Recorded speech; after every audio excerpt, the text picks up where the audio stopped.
told her that he played in the Rose Bowl. He told her that he played for the Tampa Bay Buccaneers. He told her he modeled for Hugo Boss and Armani and modeled in places such as Italy. However, in reality, he was a violent, convicted felon who was in and out of prison for the past 15 years and told his wife, if you don't commit this crime, you have to get out and get out of my life. How did this 35-year-old husband convince his 19-year-old wife to murder someone for him? Let's find out right now.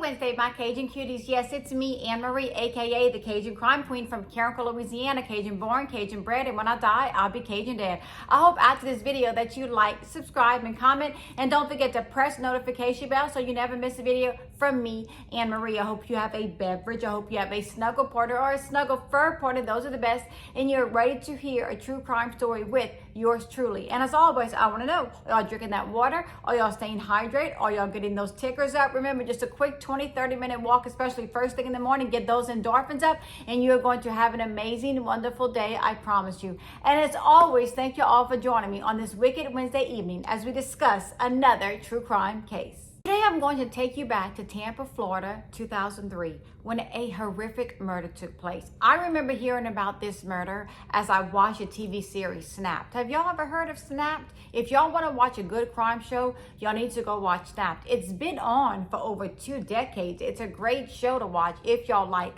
true crime. Sandra Razzo was born on January 17, 1966 in Homestead, Pennsylvania. She had 1 brother, 2 sisters, and 1 daughter. Sandra was extremely outgoing. She loved everyone. She was talkative, she was sweet, she was compassionate, and she would do anything to help anyone out.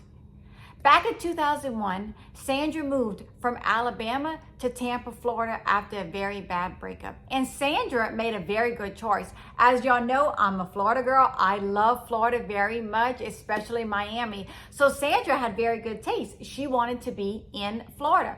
She settled in Pinellas Park, Florida, which is a suburb of Tampa. She knew she wanted to be around people. She wanted to have fun. She wanted to be around friends. So she decided to take a job, a bartending job at a very popular bar named the Green Iguana. And she loved her job. It was the perfect fit for Sandy, as she loved to talk to people, as she loved to meet new people. And this bar was very lit up, especially at night. Sandy Razzo loved her job. She would mostly work the night weekend shifts from 9 p.m. to 3 a.m. She was living her best life at 37 years old. She had got a condo with her friend Tony. She was co-parenting with her ex in Alabama. Everything was going great for Sandy. While Sandy was working at the Green Iguana, she met a very muscular bouncer named Timothy Tracy Humphrey. He was about 6'4", 240 pounds. He was very impressive. He was very intimidating. Everyone says he was sweet. He was compassionate. He was soft-spoken. He was quiet. And even though he looked intimidating, he was a big, giant teddy bear. Tracy had a very impressive resume, y'all. Very impressive. He played in the Rose Bowl. He played for the Tampa Bay Buccaneers. He modeled in Italy. He modeled for Hugo Boss. He modeled for Armani. Everyone wanted to be around Tracy because he was so impressive. Sandy wanted to help Tracy make new friends. Tracy was from the Iowa area. She wanted Tracy to meet new people, so she started introducing Tracy to people. She wanted to make sure Tracy felt comfortable at the Green Iguana. That's the kind of person Sandy was. She always wanted to help people. She always wanted to make people feel comfortable. However, and I know this from experience, sometimes people mistaken that kindness for you flirting with them, for you wanting to date them. But in reality, it's not like that. It's just a person being nice.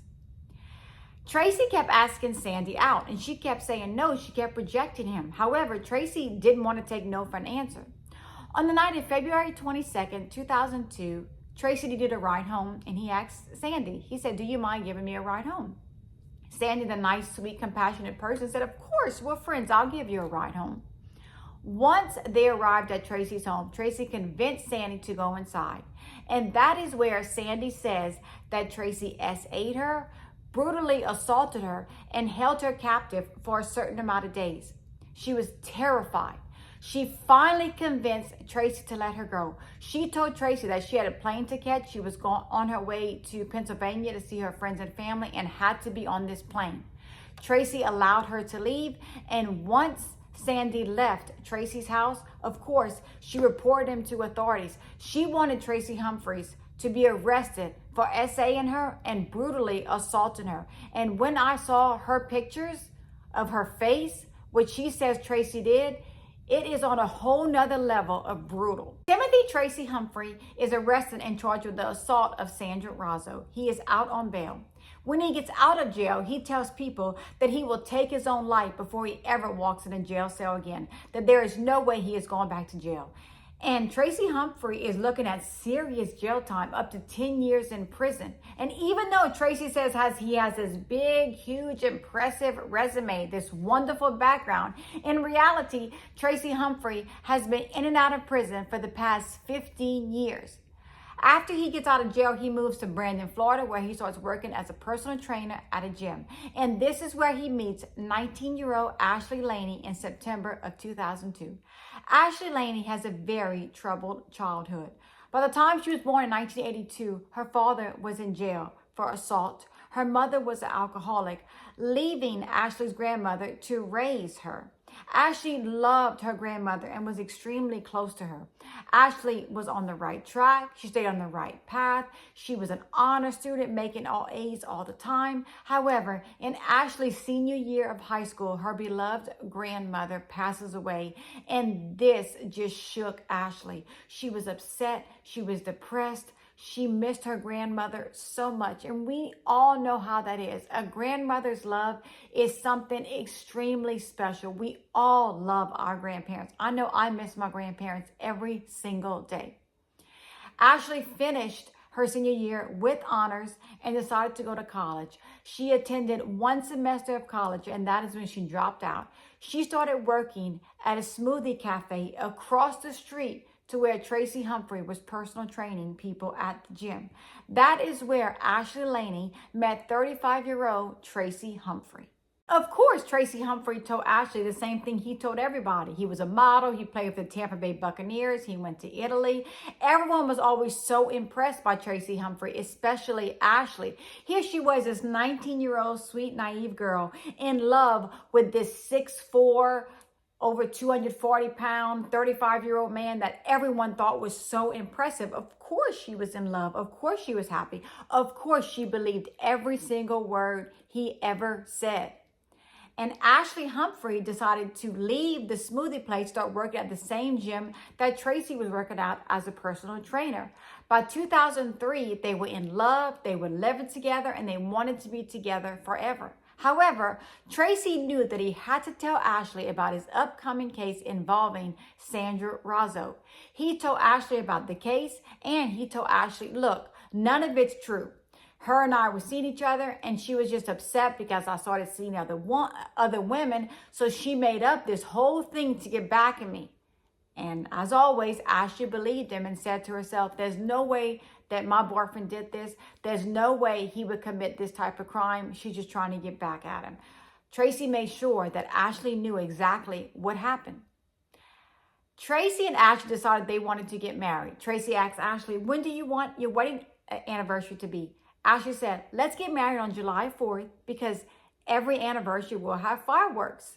Even though they weren't even together a year, Ashley Laney and Tracy Humphrey were married on July 4th, 2003 at the gym. That night, they went to the Cheesecake Factory. They went to the beach. They had a very quiet night at home. They were just so happy and in love. And instead of getting rings, they decided to get matching tattoos. They both put their names on their backs. The very next night, on July 5th, 2003, Sandra Razzo was getting off of work around 10:30 p.m. She got into her black BMW and made the half-hour drive back to her home in Pinellas Park. All of a sudden, Sandy's roommate said, gosh, Sandy should be home now. I wonder what's taking her so long. That is when he hears all kind of popping noises. And he says to himself, oh, that must be fireworks. Because remember, the night before was July 4th. However, It wasn't fireworks. Tony decided to go down to the garage to see if Sandy had made it home. And that is when he finds a horrific scene. He sees Sandy Razzo slumped over with glass shattered everywhere in her BMW. He sees that Sandy has been shot. Not only shot, but she has been shot 8 times at a very close range. Who on earth would come into Sandy's garage and take her life? Sandy Razzo is pronounced deceased at 12:04 a.m. on July 6, 2003. The police are just at a standstill. Who would commit this crime? Who would take the life of this beautiful girl? And at first, they kind of started thinking, could it be Tony, her roommate? Because police had found out that Tony had a crush on Sandy, and maybe Sandy was telling him no, that he really didn't want, she didn't want to be with him. Maybe he got upset and shot her, but they quickly ruled out Tony. They started interviewing people, and everyone said that it was Tracy Humphrey. Police found out that Sandy Razzo had an upcoming court date with Tracy Humphrey on August 4th, which was about a month after the murder of Sandra Razzo.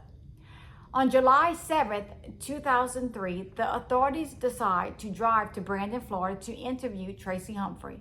But of course, Tracy Humphrey said, "I'm not speaking without an attorney," and refuses to speak to the police. That is when the police drive to Tracy's home and they want to interview his wife, Ashley Laney. And once they arrive, Ashley lets them in and she starts speaking with them. They ask her about the night of the murder, and Ashley says, "We were home. We ordered a pizza. We had our friend Toby White here. We never left the house. We were both home." That is when all of a sudden Tracy storms through the door of the house and he stops the interview. He turns red, he turns purple, and he says, "Y'all need to get out. Y'all need to be questioning my wife at all." The police knew that Tracy Humphrey had something to do with the murder of Sandra Razzo. They just had this feeling because people said that he was threatening Sandy. He would tell her, "If you, testify against me, I'll harm you, I'll harm your family, I'll harm your friends." So police just knew that Tracy was behind this murder. However, they had to prove it. And that is when they subpoenaed Ashley and Tracy's phone records. They found that Tracy was in fact home. However, Ashley Laney wasn't home. And as I always say, y'all heard me say this several times before, cell phones don't lie, people do. And that is when police find out that Ashley's phone was pinging by Sandy Razzo's work, by Sandy Razzo's home on the night of July 5th, 2003, the night Sandy was murdered. However, what about Toby White? Toby White tells authorities that she was with Tracy and Ashley the night of Sandy Razzo's murder, that they were there, that she didn't leave till after midnight. That is when Toby White decides to retell her story. She calls authorities, brings her attorneys in and says, "Look, I made up the entire story. Tracy told me that he wanted me to be his alibi. He wanted me to lie. He told me he didn't have many options, that he was worried he was going to go to jail. So I lied for him, but I was not with him on the night of this murder." She was worried. Of course she was worried. She was in the middle of a murder investigation. She didn't know any of this was going on. Toby White agreed to wear a wire. And that is when she tells Ashley and Tracy, "Look, the authorities know that Ashley was around the area. Her phone was pinging around this area." And of course, Tracy embraces Ashley and was like, "I'm so sorry. Oh my God, what are we gonna do?" Ashley's worried, Ashley's scared. And that is when in December of 2003, Tracy and Ashley Humphrey are arrested while they're working at the gym. Ashley says to herself, "It's a Friday, I'll be out by Monday." Ashley tells authorities, "I'm not speaking. I want my attorney. I have nothing to do with this crime. I don't even know this woman, and I'm not going to be interviewed without my attorney." She said that 23 times. Ashley thought to herself, "I'm going to be out. I'm going to be out soon." Oh no, her attorney informed her, there's either life without the possibility of parole or the death penalty. Her attorneys tell her, "You have to roll on your husband. You have to sell out Tracy. You have to tell the police that Tracy made you do this." She was like, "Oh no, absolutely not."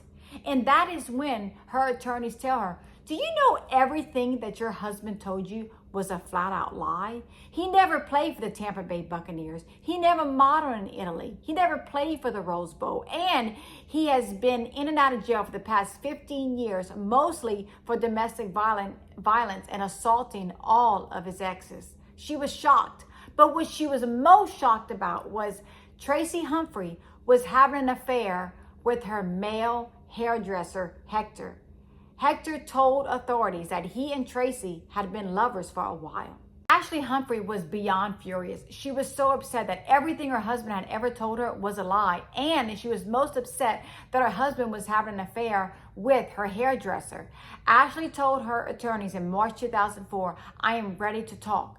She told her attorneys how she dressed all in black, even painted her face black. She says that she waited outside of Sandy's work. She says she followed Sandy home, and as Sandy was getting out of her vehicle, Ashley walked up to her car and shot her at a close range, making sure Sandy was deceased, because Tracy told Ashley, "You have to do this. We don't want her talking on the hospital bed. You have to make sure you end her life that night. You have to make sure her soul is gone." He was telling her all of these things. Her attorneys were shocked. They were shocked that a sweet, loving little girl who was only 20 years old at the time would commit this kind of crime for her husband. She said she loved her husband. She wanted to be with him. And Tracy kept saying, "We can't be together if I go to prison, so you have to do this."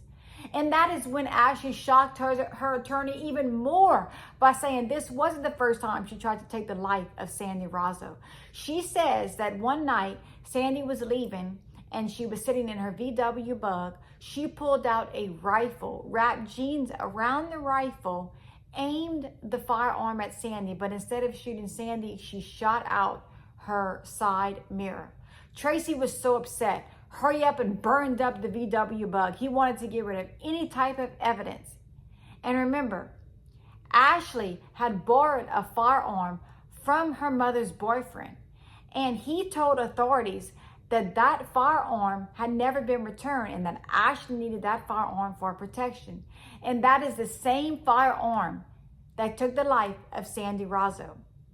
So Ashley had this story, and she was 100% believable. And everyone knew that she was going to testify against her husband, Tracy Humphrey. On February 14th, 2006, Valentine's Day, Timothy Tracy Humphrey's trial starts.